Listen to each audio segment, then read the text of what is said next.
So as you can see, we've got some new projects in the works. Do you have any questions about those? Loading Ready Run presents Battlefield 5. Welcome, everybody, to Loading Ready Run at PAX Aus 2018. Woo!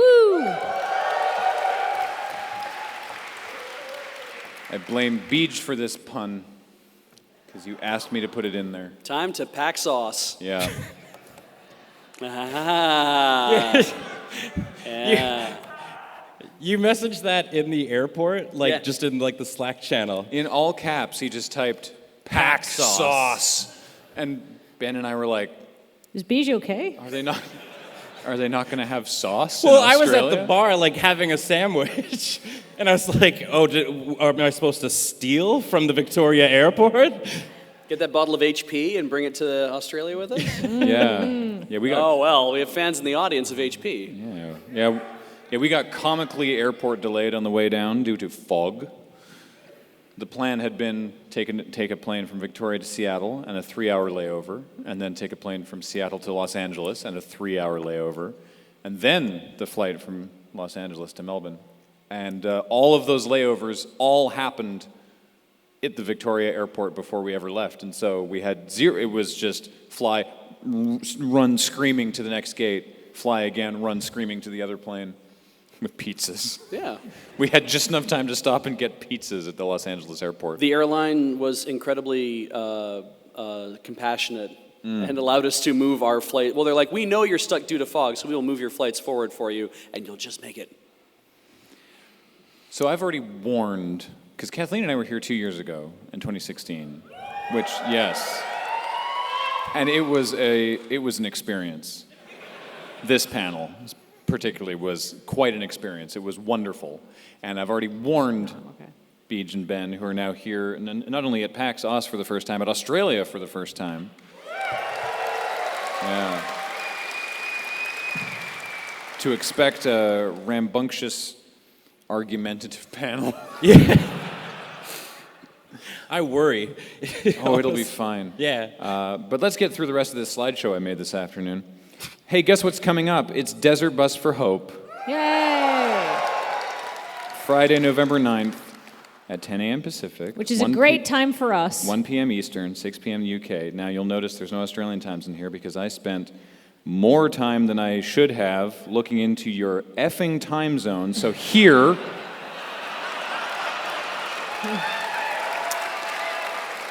That's so many. Why are there so many letters? So at 4... That's 5 letters for a time zone? At the relatively straightforward 4 a.m. Lord Howe daylight time. Does he just have his own time zone everywhere he goes? I assume it follows him around. Lord Howe daylight time? Look, That's no not a man is mistake. an island, but Lord Howe is. That's what that is. It's Lord Howe Island gets its own time zone because good for it. Does ACWST stand for Australian Central Western Standard Time? Yes. Okay, Yes. 1, I got that without, that was just me guessing. And 2, Central and Western are 2 different designations. Oh, what's funny? settle down, you convicts. There's 5. I see why they mailed you here. Right out the gate. Beej is digging in Beej, early. no.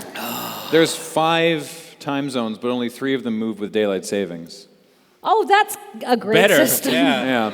Anyway, please watch us raise a bunch of money for charity. So that'll be fun. And I'm kicking some of your own if you like. I mean, that's up to you. Some of your number actually made stuff for the craft-alongs. So. Yes, indeed. We're very excited. We've been sneakily getting shown. Hey, do you want to hear what I'm making for the craft along? And show us on their phone. Ooh, it looks very exciting. Yeah, which is better than what Ashley does, which is tell us to fuck off out of the prop room because that's where all the crafts are right now. Yes, we're not allowed to touch it. She has a lot of power. Yes. In what we do. And there was Yes. a period of time where we delayed filming Friday nights because she was working in Studio C, and we were like, we're not going in there. Yeah. No. We're not going to touch it. We're not going to mess with the order of things. No.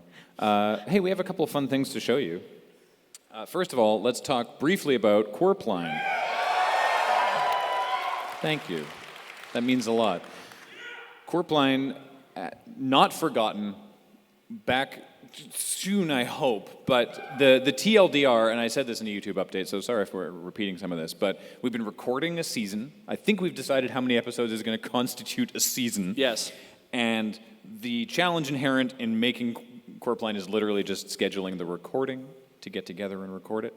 And it was taking us a really long time, so we thought, well, why not use that time and do some cartoons? It's not, now like I said again in the YouTube update, and to allay your fears, we're not delaying Corp Line to do this. We're doing this because we had the delay. We got a hold of Featherweight and we're like, hey, could you learn how to animate? Could you do like some R&D on that? And so it's gonna look kind of like this. Yeah, and it's also totally optional. It'll still be a podcast, audio podcast. It'll be edited like an audio podcast, and as I've said, the visuals must bend to the will of the audio. You know, we're not going to be recording and go, no, we shouldn't do that joke because it will be impossible for Featherweight to visualize. And again, we'll just make that his problem. And as an aside, how many of you love Tugger Nuts? Tugger Nuts was not a goat in the original imagining. That was all Featherweight. Yeah, that's the best part. We just said, here's a list of the book titles. It's a beloved children's series. And then the notion that he was a anthropomorphized mystery-solving goat was totally on Featherweight. He was like, yep, here you go. And we went, well, we didn't tell you what to do. Thank God we didn't. All right, yeah. So, here we have a little excerpt from episode 27, which will be the first episode unreleased. This clip, a little clip of this was on YouTube, but this clip was shown at PAX West, which none of you saw, because it wasn't streamed. And it was at a bad time for you. Yeah, and it was at, 1:45 a.m. I don't know. Anyway, so here, enjoy this. And now, speaking of things potentially about to enter a state of combustion, we go to Richter Hammock Slam, live in the QWRP Traffic Coopter, with an Innsbruck traffic update. How's it going, Richter? Low and slow, Graham. The traffic is low and slow? Partially traffic, partially me, Graham. I so look forward to our little guessing games, Richter. That's right, Alex. Traffic this week is backed up on Route 3 for at least 2 miles. That's all I can tell you today. I'm being weighed down by an excess of cargo. In the Coopter? One of them, yes, but most of them hanging below. Richter, my eye hurts. Can you please just tell me whatever bullshit is happening right now? Well, Graham, I was going to keep it under wraps until later when we officially launched, but you are my best friend, and therefore, through you, I introduce to everyone in Innsbruck their new best friend, one of Richter Hammock Slam's helicopter hounds. Oh no. Richter, this sounds distressingly familiar. As you may know, I came into possession of a number of dogs some time ago. And it's funny that you mentioned distress, as landing a helicopter next to them seemed to cause a lot of it. So I'm now redistributing my wealth to the rest of the town. Richter, why are you hanging the dogs off the Coopter? Why don't you release them on the floodplain like everybody else does? To answer your questions in order, because A, there is not enough room in the Coopter for the rest of them with the Mastiff, and B, that would be irresponsible, Alex. Yes, that would be irresponsible. You're right, Richter. They seem to be loving it, Alex. Let's be honest. If you were a dog hanging your head outside of a window on a drive, wouldn't you rather be all the way outside of the window, floating through the air, the most majestic good boy? Richter, dogs don't know what flight is. Neither did I, but now I do. And I have the FAA certificate to prove it. Dogs don't bark at birds because they're jealous, Richter. What is your plan? Do you have a plan? What is that plan? It's the last mile problem, Alex. We already have the ability to go to a breeder directly to get a dog. If you can't do that, maybe a pet store. But what about those of you stuck at home and need a dog? Hammock Slam helicopter hounds are there for you. That was a sales pitch, not an explanation. Do you need a West Highland Terrier in a week? Do you need a Dachshund in a day? How about a Maltese Terrier in a minute? Whatever your schedule, I'm there to deliver your dog first time, on time. Why does it take you a week to deliver a West Island Terrier? They're very excitable. Oh, so they don't like being put on a helicopter, is that it? No, they love that part. They need time to get used to their new surroundings, and they're very accustomed to the helicopter. I find that spending a good amount of time hovering over their new home makes them feel more accepted. Graham, have you been checking the fuel invoices that Richter's been filing recently? If not, we probably should. If there's a line item for kibble, we're going to have a problem. Anyway, I'd love to stay in chat, Graham and Alex, but there is someone gesticulating wildly on 4th, which I believe is the international signal for I need a chow chow right now. It's not. Back to you. Public safety announcement. Reminder, as we say every day, to not wave at the traffic copter. Not only does it distract Richter, but now you might just end up being responsible for a dog. I mean, in broad strokes, I wouldn't mind having a dog. You do not want an angry, windswept Pomeranian airdropped onto you involuntarily. Oh yeah, not again. Not after Burning Man.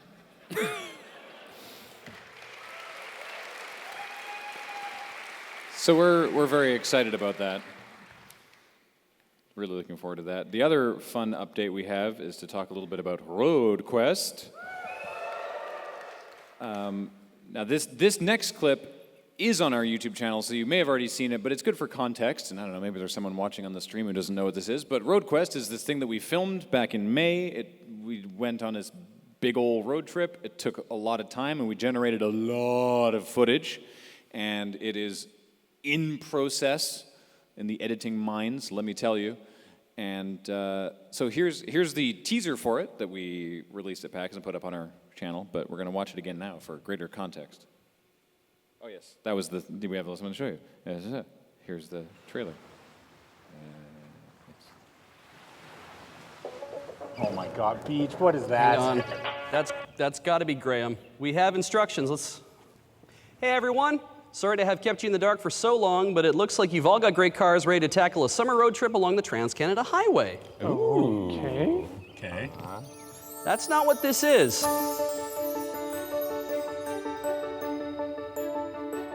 We are rumbling back here, let me tell you. It's like something is dying in the car. The engine temperature was in the red significantly. We have this flag in our window. We're getting a little wet in here. Patriotism has a price, Benjamin. This is a telegram from a fella named Graham.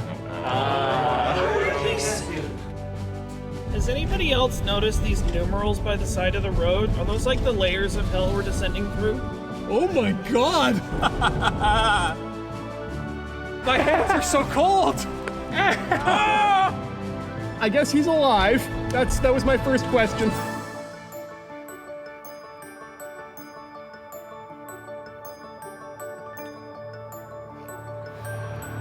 We might get up in your ass, but that doesn't mean we like you. There, soon today. Yeah. He learned so fast. Anime jokes. Yeah, thank you. We're really excited about it.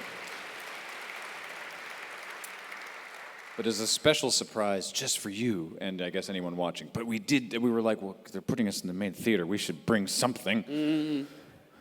So here's a little clip from an episode.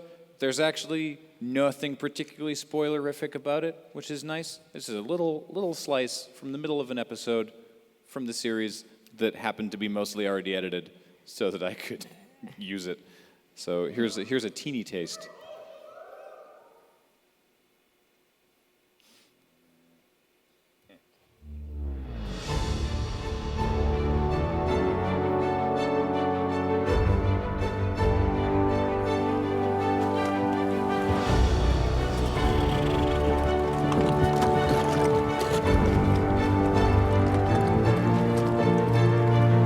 Right. See, it's this kind of bullshit that makes me think this is actually a good idea. Yeah, this is pretty nice. I'm so glad they got this dock. I will admit that drive was fun. Yep. It was dusty, but it was fun. It's not a good day unless you're fearing for your life at least once. I feel like you're driving incorrectly if you're... Alex, do you fear for your life when you're in the car with this man? Oh, yes. You should tell an adult. Yeah. I felt very confident about that drive, but there were a couple turns there that were really hairy. Yeah, that's why you use the 15 on the speedometer and not the 30 or 40. Mine doesn't go down to 15. Okay, we're all agreed, thoh, that this was a good idea. Yeah, it was gorgeous. And then we should thank Ben. We should thank Ben. Right. Now, where the hell is Ben? Oh, God. Cannonball! Can he swim? I don't know. Anyways, we should go. Holy crap, it's so cold.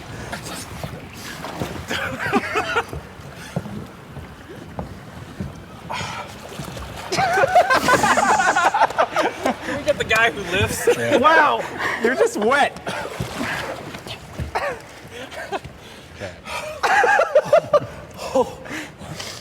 What did we learn? Oh, it's so cold. I dare you to do it again? Yeah. I dare you. It's actually super deep. I double dog dare James you. will give you $3 if you do it again. I'll give you $5 if you do it again. 10, 20, 40. He's not going to give you 40. Yeah, I'm not going to give you 40. He's not good for it. Forget it.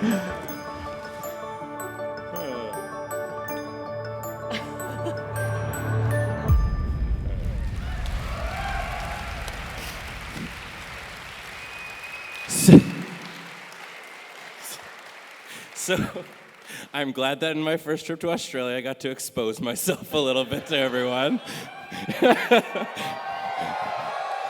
It's good to expose yourself to different cultures. Those shorts did not fit me well. Hey, speaking of different cultures, like I said, our last panel down here was revelatory in terms of normally our panels are a little bit more calm, but we really got into the weeds with we're not doing this again. We wrote this crap shot about Australian slang. Oh yeah. And we realized, I don't know if we've ever actually told you the genesis of writing that crap shot, but we found that Australians could not among themselves agree on what the slang was. We'd be like, all right, we need one more piece of slang, and someone would say, like, someone shout out some sort of random word, and then be like, okay, sure, that's a funny word. What's that slang for? And they would say what they thought it was slang for, and then from the other quadrant, someone would be like, no, it fucking isn't.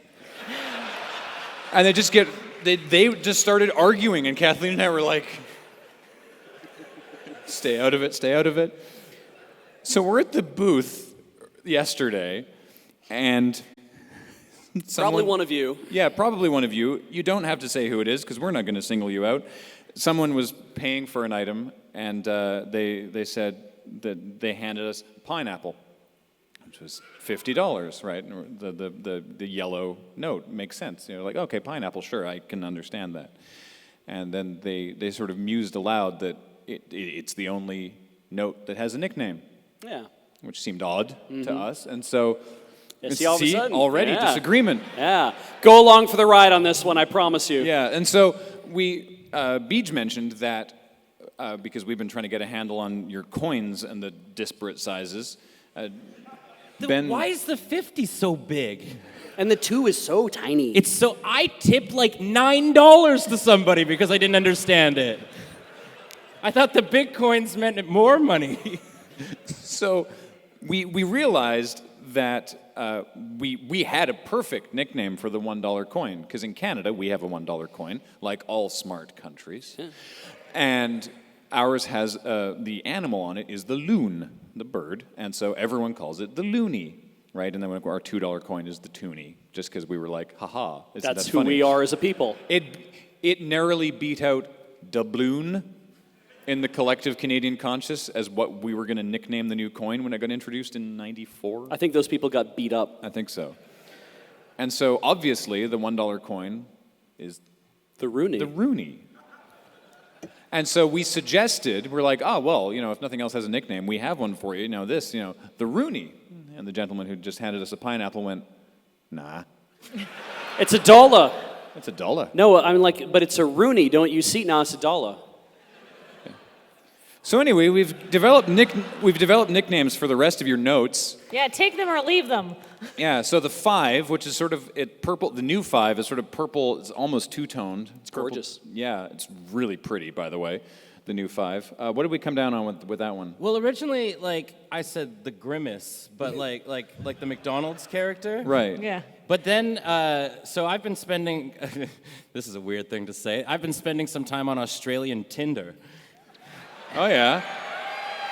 And, hello. Apparently so have most of you. And I learned... You'll learn the slang faster than we did. Yeah, well, I learned that people are really big fans of eggplants here. Is that unique to Australian Tinder? I mean, in Canada, we don't really have eggplants, so, like, can you grow eggplant in Australia? Yes. Apparently so. Well, there you go. It's an eggplant. The 5 is the eggplant? All Yeah. right. Yeah, your national bird. Yeah. So the 10 was blue, which we said was... Oh, yes, the Blooney. Yeah, right. Because I'm a sucker for patterns. So congrats. I'm like contractually obligated to agree with you guys, and I think that one's bad. But you have no choice because that's the nickname now. I'm going along because that's good improv. The 20... Oh, the 20 is like a light pinkish reddish color, so I've decided that's a lush guava vodka cruiser. Yeah. Which I realize takes longer to say than 20, but I think is very evocative. But so does pineapple. Yeah. Versus 50. 50. Pineapple. Yeah. It's just more syllables. You don't even grow those here, I think. No, pineapples come from space. Yes. Yeah. From Queensland. Space. Oh. Queensland. One of the many places that is the place that people make fun of, we've discovered. Yeah. I said this at the panelists last night, but we had people coming by our booth in Bandland ripping on Perth all day. And then someone from Perth came by, and they went, yeah, I'm from Perth. And I went, oh, I'm sorry. And they went, hey. Just like we thought. And I said, but everyone's been dunking on Perth all day. And they went, yeah. Well, did we ever come up with one for the 100? Yeah, the 100's green. Yes, we did. It was, what was the hundo? We came up with something for Yeah, this. I can't remember what it is now. It was really good. It was super funny. It wasn't that funny. Don't build it up. It was funny. My suggestion was just wrong because it looks like a Canadian 20, but it's not. Yeah, we have very similar money. Also plastic. Yeah. Also we have with the the little, windows. the little see-through bit. Yeah. Also, we have like hockey players and Tim Hortons on our dollar bills. Not and actually stuff. Tim Hortons. There was one that had Tim Hortons on it. Oh, you're probably right. Yeah. Anyway, if it comes back to us, we'll let everyone know. They're still not missing out on much, though. No, like, you're really don't get not. your hopes up for it. I originally wanted to call the 100 the Guava Vodka Cruiser because they're green on the outside. But what's the grossest Then flavor? you break of, it open and you get 5 20s that are all the color of guava on the inside. Right? With a Yeah. wasp. You break it open and you get 5 20s and a wasp. That's what I hadn't heard that. By the way, speaking of slang, hadn't heard when you break a bill. We call it breaking a bill. Had someone? I had to have him repeat it because he came by the booth. He was like, "Yeah, could you crack this down for me?" I was like, "See what?" Oh. He wanted me to crack it down for him. Lovely. I like this. Yeah, and then he disappeared. I don't know where he was involved with, but maybe he was part of that Fortnite YouTuber that took over Bandland today. Holy moly! Yeah, got to get into. You know No. what? You know what was the best part of our day? It was having haggard parents come by our booth, going, "Do you know where we can get the Lachlan merch?" And we're going, "Yeah, that line," and just watching their faces fall. Because we had no line for a bunch of today, thanks to his line. That was entertaining. Yeah. 8.5 million subscribers. Good for him. We should play Fortnite, I guess. Well, James is so anti-Fortnite. well, here's the deal. First-person shooters literally make me nauseous. So who among us is young and fresh and full of pep and energy? It certainly isn't me. Penelope. Yeah. Oh. Yes. Relatable. No. No. I'm kidding. I'm kidding. I guess my job here on this panel is just to be the improv boat anchor. Yeah. Just hell no to everything. I don't think we had any other material. No. Great. Now you provide us the material now. Yeah. We have. I mean, we were going to do Q&A anyway, but now we can make jokes about it. There should be a microphone somewhere over there and somewhere over there, and if anyone wants to ask us anything at all, we don't have to answer anything at all, but you can line up behind them, and we'll sort of alternate back and forth. Look at those lights. Oh, how This is helpful. professional. Oh, this is amazing. We've never before made an entrance at one of our panels. It felt real good. I feel like rock stars. The lighting in here is astonishing. It's why we do it in our improv troupe, is why I always run out on stage first and introduce the entire group, because it gets everyone primed for something funny to happen. Yeah. And it really greases the skids, let me tell you. Yeah. Yeah. So, thanks. Like baby oil. Baby oil. Yeah. It's panelists callback from the previous night. So yeah, let's start with you over there. What's the funniest joke you've ever come up with while being part of Loading Ready Run?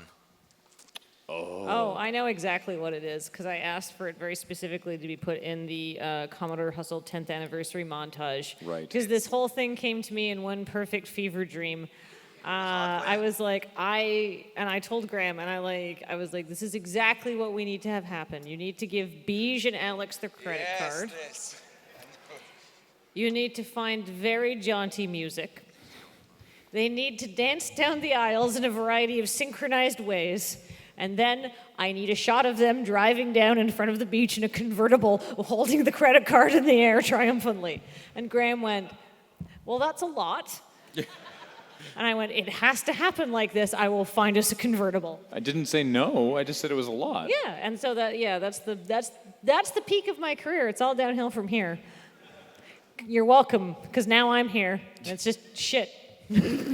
I don't remember enough of our own content to remember what I've written. One of the finest things, I mean, I love that the genesis of the Beach Drop just basically came from Alex discovering a ridiculous piece of music and then saving it on the hard drive and then you accessing it. Yeah, well, because so the original, the Beach Drop, the crap shots where someone turns into Beach, you wrote the first one. Yeah, I wrote that specifically as a joke for a friend of mine that I thought he'd be funny in, and then I just ended up doing it because we couldn't figure out a way to do it. Yeah. And that whole thing, we got edited together, and you were like, I think this needs like music or something. Yeah, and Alex had thrown something in there that wasn't quite working, and then we were looking through music we'd already downloaded for other things, and I was like, haha, this dubstep drop, wouldn't this be funny? Threw it in, played it, you know, we both had a laugh, and then we were like, hang on.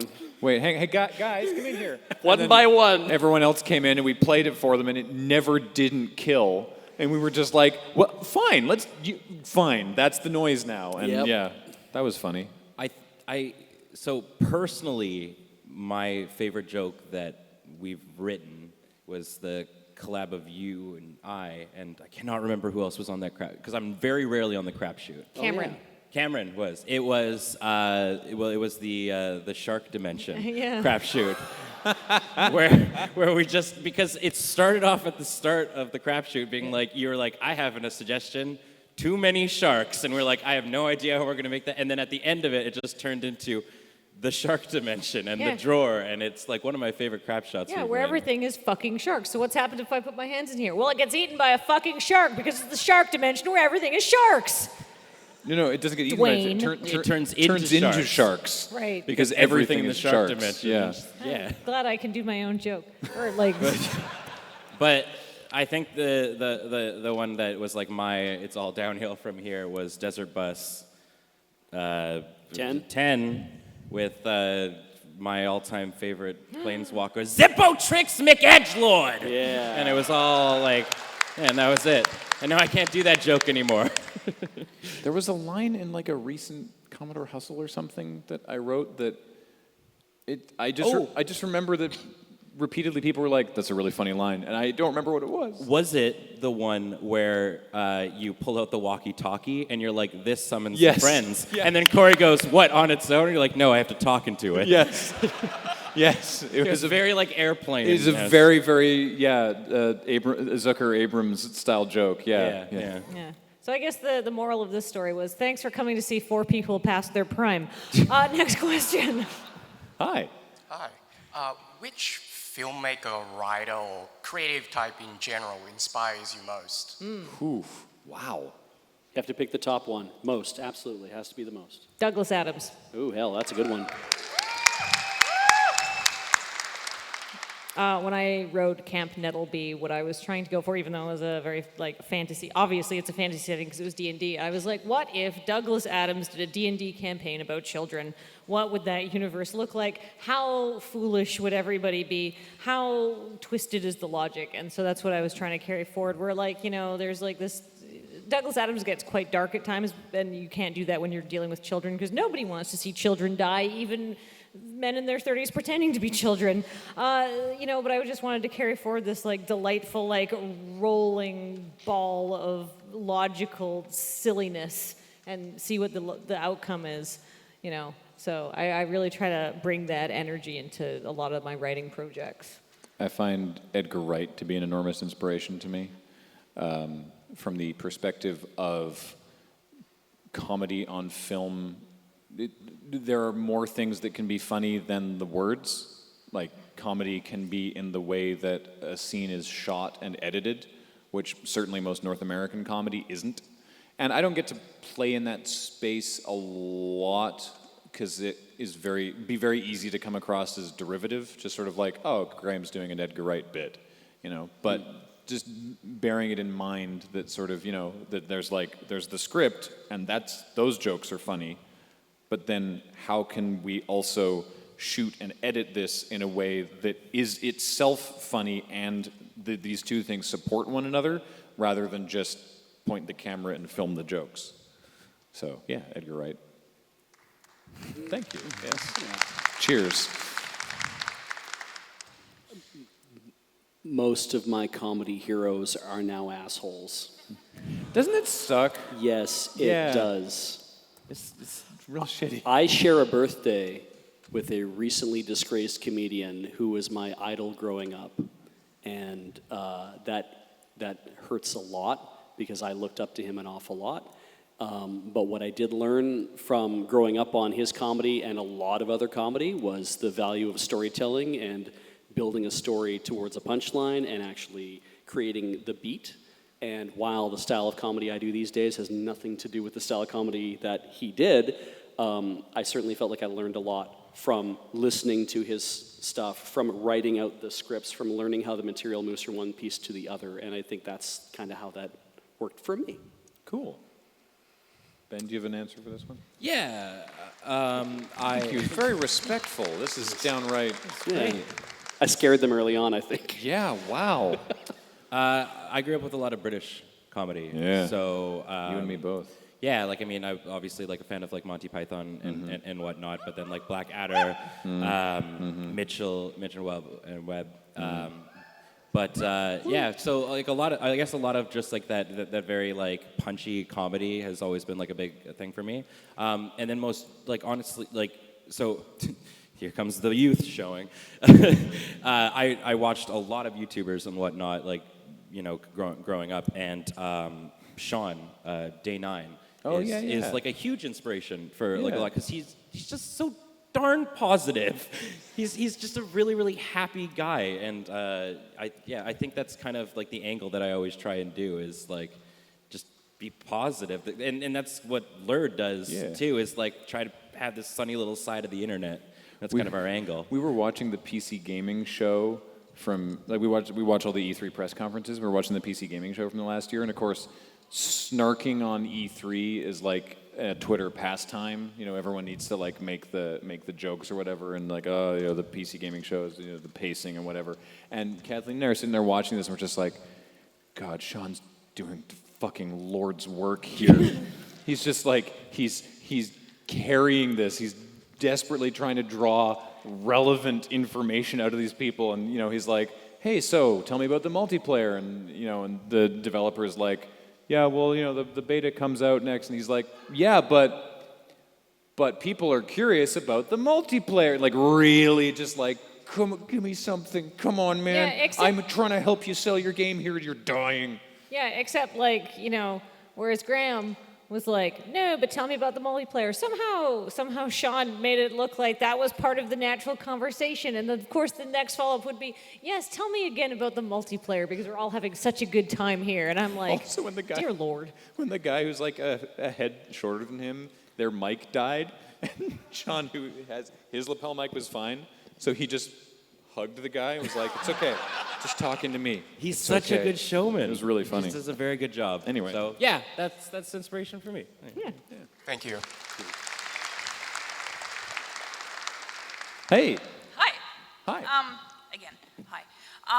Not so much a question, but more of a factoid. But the reason why the Canadian money looks so much like the Australian money is because all of the Canadian money is printed and made in Australia. I knew that. Really? Yeah. Oh, how Still doesn't exciting. explain why they apocryphally smell like maple syrup. I think maybe the Australians are making a joke on us. That sounds like something they would You, do. do you know about the meme that the Canadian government did on the Treasury website? No. So on the 50th anniversary, I can't remember which bill of which bill or whatever it was, but you could go to the website, and if you actually typed in up up, down down, Oh my God. left right, BA enter, it would play the Canadian national anthem, and maple leafs would rain down from your browser. That's amazing. Yeah. That's really funny, and I bet somebody got in a lot of trouble for doing that. It's probably the most traffic they'd have in decades. No. Yeah, that's how they knew something was wrong. Wait, people are going to our website. Who messed it up? Who goes to the website for the Royal Canadian Mint? People who are trying to find the Bradford Mint, I guess, or Or they're just looking for mints. yeah, Royal Canadian Mints. I think it's still Royal up, by the way. Really? I think you can still go do it. Oh, somebody could still get in trouble for that. Excellent. Terrific. Yeah. Hi, I have a question regarding your quest. Yeah. I'm not sure if there's any other people here apart, like me. For the hard of hearing or deaf crowd, will Quest have closed caption or subtitles? That's a great question. We've finally started dabbling with that because we've had some people contact us and be like, hey, can I do a closed caption for this video or whatever? And we've been like, sure, and we'll throw it up on the... Yeah. Papers, Please, I think, is now captioned in English and Russian. Yes. Yeah. Because, brief aside, they introduced a new YouTube studio backend that tells you if someone's uploaded your stuff. And I was like, oh, someone's uploaded Papers, Please. Oh, but they subtitled the whole thing in Portuguese. Oh, that's nice. All right, sure, I'll leave it there. And I looked at another one, and it was just the video. I was like, oh, well, I'll flag that. And they contacted us, and they were like, actually, we uploaded it because we put YouTube captions on it in Russian. And I was like, oh, well, that's added value. Like, just- that would be nice to leave up. do you want to just give us your captions, and we'll put them on our video? And they went, oh, yeah, sure, that's fine. Yeah. So like, okay, great. Didn't even ask for credit, and we're like, no, but we'd like to. And so I believe on that video it does say like Russian subtitles by this Yeah. person, which is great. So anyway, we have to get someone to do that. So if we can find someone who's keen to transcribe them, then I would welcome it. Awesome, Thank you for bringing that up, and I'm gonna look into that. Sure. Yeah. I mean, The trick will be showing to someone ahead of time, so it can actually launch with them. Yeah. Yeah. Yeah, I do. Well, and thank you to, I forget the name of the person who did it, but who uploaded all the transcripts to Corp Line to the wiki earlier today. Yes. Yes. God's work you did. That's There going to we- be so handy. Somewhere over there? Yeah, over A big there. We're hand. standing up Yeah, there. thank you. Hey. Dude, that's so helpful to us. Yes. Because we're always like, what is this person's relationship? Anyway. Hey. Hey, how you going? Not bad. First, I'd like to say that I've been watching your stuff since as far back as Fail House. Yeah, And wow. I'm super stoked that you guys are still going. Thank you. Which leads into my question. What is the main component that keeps you guys going as a team? And can I have Graham answer in his best Australian accent, please? Well, it's been fun. I don't know if it'll be my best Australian accent, but I'll give it a go. Give it a crack. Actually, someone earlier today was telling me how to do, because I can do a I can do a passable accent, but I can't do the no. I can't say no. And someone was saying, no, I have to say nor, but really half-ass the R. Yeah, no. It's finally, I'm getting better. I just like to create. I like to do things and entertain people, and it's a creative outlet, and I like to make people happy. Thank you. Thank you. I don't know what else I would do. I don't know. I guess I just do a boring corporate video production. I guess. I don't know. I don't know what else I do. Good day, eh? Yeah, I don't know. I just like making stuff, and now it's just like snowballing, and now it's like we've got all these people. There's like the 4 people you see up here, but there's like 10 others at home, and it's just, we all get to make stuff and do things, and it's like we're always experimenting and doing new stuff as well as maintaining older things, and occasionally we'll sunset an old thing and do a new thing, and it's, I don't know, it's fun. Like it's not work. There's days when it's definitely a job, but it's a great job. Like even on the days that it's like, ugh, it's still good. At least we're making our stuff, you know? It's great. I don't know what is it. Yeah, I mean it's we're like the accent. Ben. Oh. Can't wait to hear this. Shit. It's softer than you think. We're just a bunch of mates doing doing a bunch of goofy shit on the internet. It's softer. It's softer than you think. Everyone comes in going full crocodile hunter, like, crikey, g'day. You know, it doesn't have to be that harsh. So, I don't want to do it because twice while we're here, the waiters come up and been like, here's your check, and I go, thank you. And then they look at me and they go, Here's what you need to understand is that it is desperately challenging for us to not respond to you in your accent because we first of all, we love it. Secondly, we like to practice, Beej especially. It's really hard for me not to do He's it. trying to get good at it, better at it, yeah. Yeah, but not that great. Yeah. Well, and it's so hard. When we had an instance where we walked into the elevator on our way over here. I think it was yesterday, where we got on, and then someone looked at Beej and went, "Oh, are you? Or is that a Canadian hat? Are you from Canada then?" Yeah, and Beej went, "Yes, I am from Canada." And they went, that was the wrong accent. I'm so stuck in Australia now. They were from America, clearly. Yeah, they were very much from America. Yeah. And he went, I could yes, tell. I am from Canada. And they went, oh, but you didn't say A at the end. I said, no, I didn't. And they says, well, how we tell Americans from Canadians is when you say A. I said, oh, yes, our verbal tick that we have. Yeah. Like, I said it like that. Like, I was being nice, but I was also being a little testy.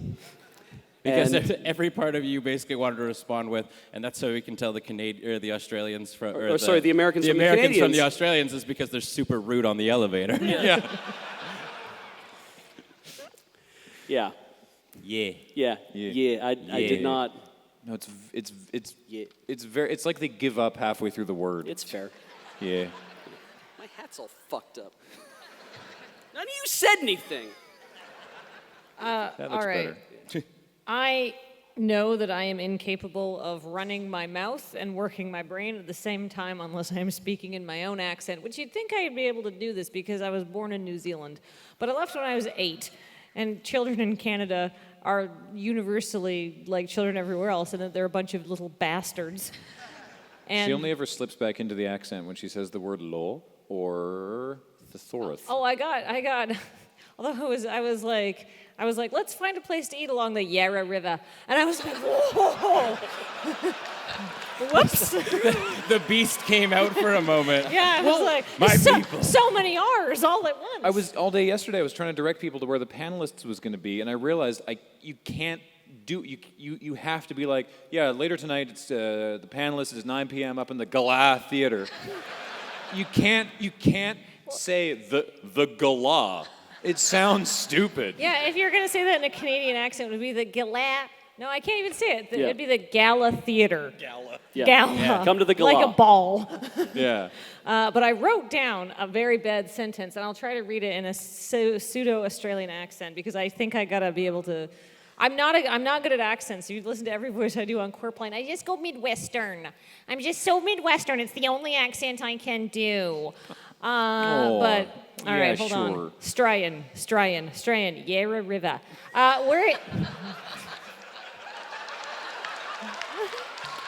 That's a good key line, though. That's a great key line. I'm going to use that from now on. If you do voices, you got to give yourself a cue line to go to get Rev into. up your engines Yeah, like on your way there.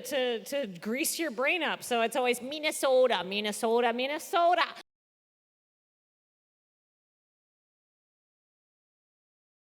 Australian Yarra River.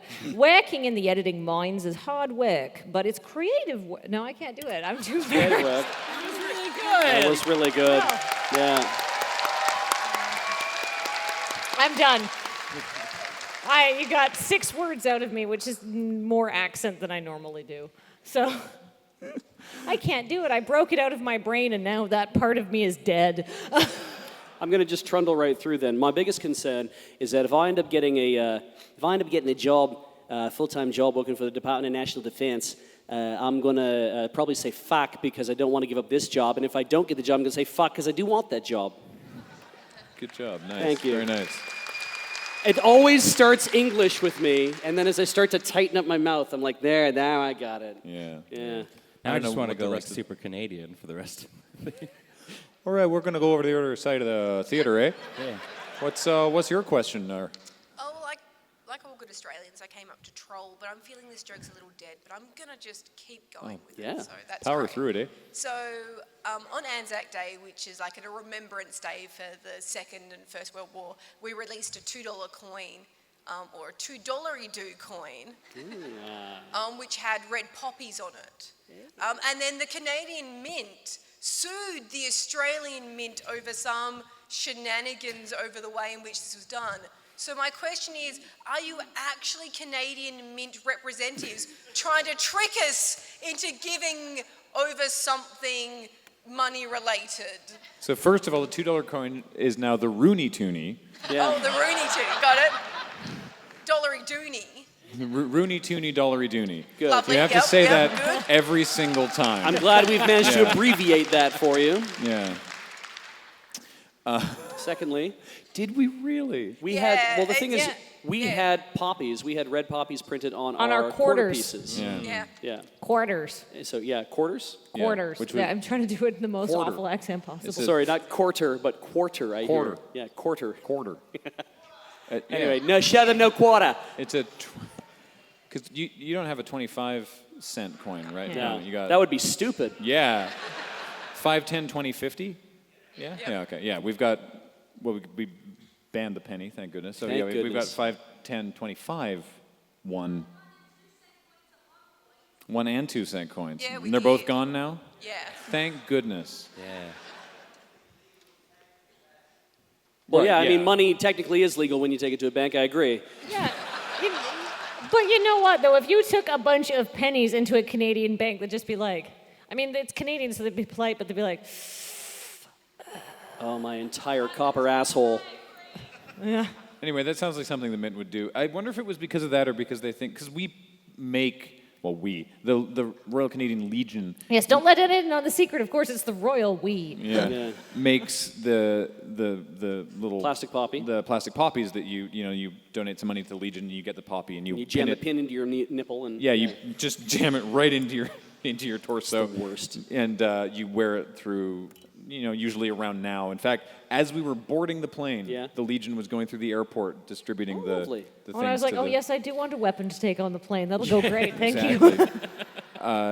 Because of the In Flanders Fields poem, it's not like we own Flanders. No.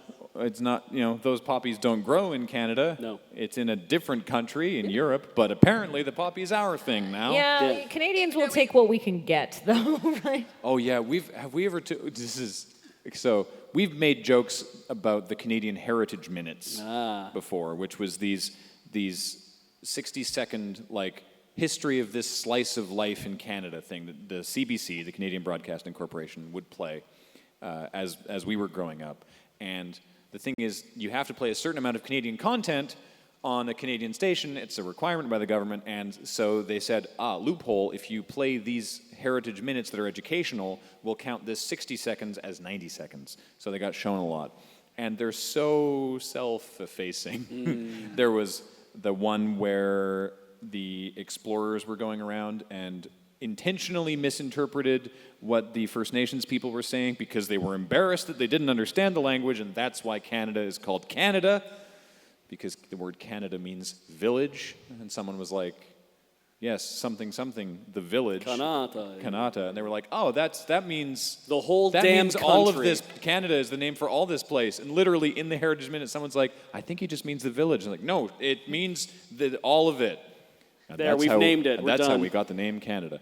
But yeah, there's one with the first transatlantic telegraph thing. It's like they have Marconi, not a Canadian, there in the thing because one end of it was in Canada. So Gander, Newfoundland, I think. We'll claim that. Good enough. Good. Or it's like, hey, James Naismith invented basketball while he was in America.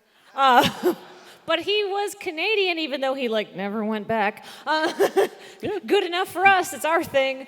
So we grew up with a rich history. Wait, the LRRL. We literally don't bring that up. It breaks my heart. We made a really impressive fighter jet once. And then we buried it. The end of the Canadian Heritage Minute, the narrator is literally, even though the government canceled the program and destroyed the prototypes, the LRRL remains. It's like... That's all we've got for a Heritage Minute. It's like we almost made a cool thing. This guy was Canadian, then moved away to greener pastures, but still counts. My favorite is when I forget her name, but she tore the leaf off the man's genitals. That was my favorite. What? She was outraged, and she was like, "No!" And she tore the leaf off the man's genitals and stormed out. Now you gotta go see what I'm talking about. I have to go see what you're talking about. Yeah. They were trying to censor a statue? I think it was Nellie McClung. Oh, okay. Yeah. Go learn about Canada, or don't. Yeah. I'm not your dad. I learned about Anzac. Did anything answer your question? Was there even a question? Next question. So I guess this is related to Beej's PAX Aus joke. So tomato sauce, ketchup, not sure what you call it in Canada? Ketchup. We call it ketchup, but it's different from tomato sauce. It's a different thing. Okay. Do you keep it in the fridge or the cupboard? Fridge, refrigerate after opening. Wrong. Yes. Yeah, keep it in the fridge, eh? It just literally says on it, you have to put it in the fridge because something will happen to it. I've never felt more like I was living in the past than the last time we came to Australia, and your tomato sauce packets had the two quadrants that you bend together and come out the middle so that you squeeze everything out and nothing, because in Canada we just have little foil rectangles that you have to rip and tear, and then they go splort and you get it all over your fingers and not enough comes out. And then we come down here and see these amazing things you put on meat pies, and we're just like, we're living in the 50s. Yeah. This superior Japanese engineering that made its way to Australia. Presumably, yeah. That does seem like something they would do, yeah. That being said, something you guys don't do, and this is going to make us seem just super weird. You guys don't put malt vinegar and vinegar on your tables, and everywhere in Canada we do that because that's what you put on your fries, on your chips. Yeah. Sort put malt yourself vinegar out. on your fries. You idiots. Yeah, put some vinegar in your gobs. So wait, this is probably going to be divisive as well. So yeah, we keep ketchup in the fridge. Where do you keep tomato sauce? Cupboard. In the cupboard. Fridge, cupboard. Yeah. Trouble in paradise, I hear. All right. Why would you put cold sauce on hot food? To cool it down so you can eat it immediately. Yeah. Jesus Christ, why do you think about milk in my tea? Yeah. I want to drink it and get on with my fucking day. You don't have to suffer to eat good things. Jesus. Reach into the fucking pot and pull out your chips like an animal and be like, ah! I might have. You cool them down a bit. I might have primed you too well. I was like, bees are going to be really aggressive. And you're like, okay. Hey, what's up? G'day, mates. G'day. So Good day. Road Quest Down Under is happening when? 2028.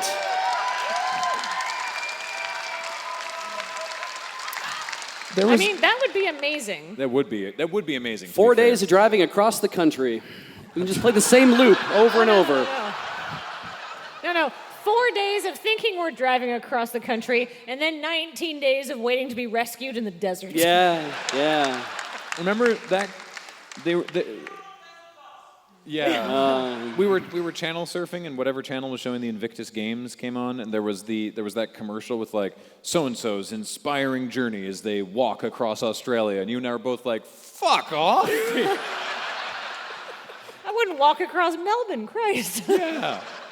Though, I mean, yeah, let's not discount that as a bad idea. It's an awesome idea.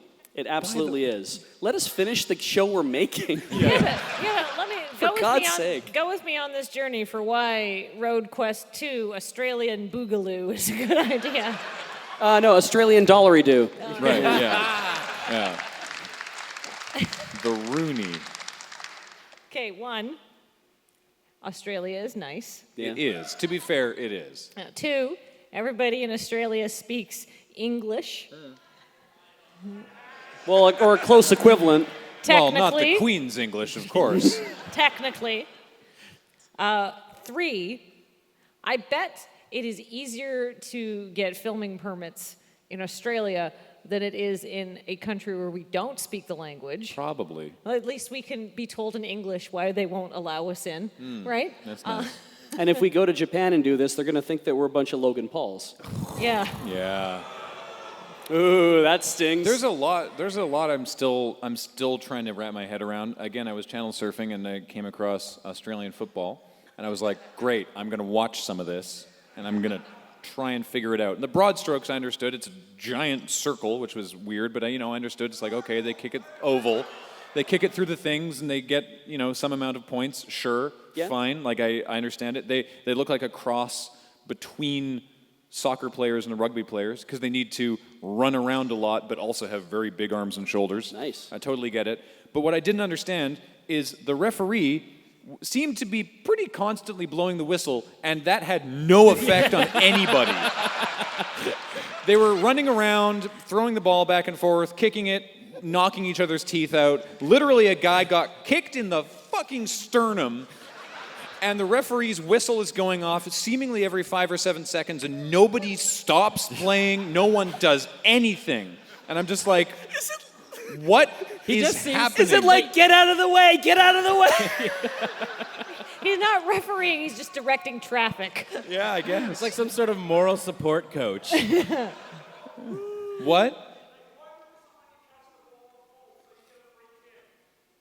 Oh, so it's just like, yeah, good job, you got it. It's good. They said noisemakers. You did it. We have cheerleaders in Canada. We have another Cultural question. difference. One more, I think, probably. Maybe 2. We'll see how it goes. Well, hey guys. Hey, Now, what's up? 2 years ago, I sang you guys a song. Oh, and good. think- I was literally going to ask you to do this if you didn't, because they need to hear this. Well, we'll do that in a sec, but did you Good. know there are other Australian songs that most Australians know? Everyone in the room is either going, oh, awesome, or cool. Hey, hang on. Bring it. I'm actually a little bit unsure about this one. You guys know the call and response to the Angels, Am I Ever Gonna See Your Face Again? What? Okay, don't say it, don't you start. I will sing, you guys do the response. Okay. This is an Australian pub band. They do the singing, and then the crowd does this back. Went down to Santa Fe, where Renoir paints the walls. Described you clearly, but the sky began to fall. Am I ever gonna see your face again?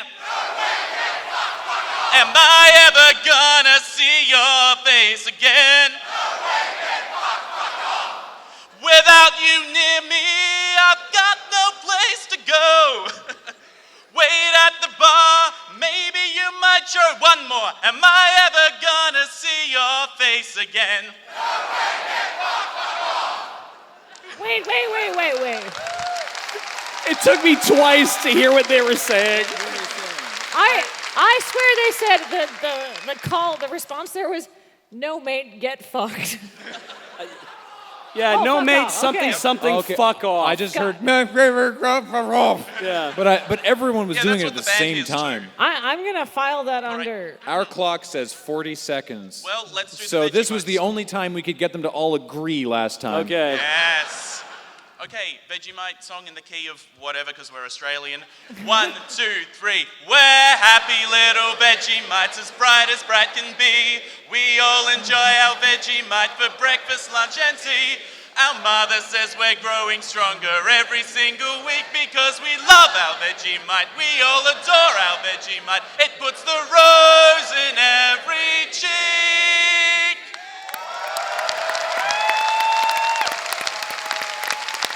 Thank you for coming to entertain us at our panel.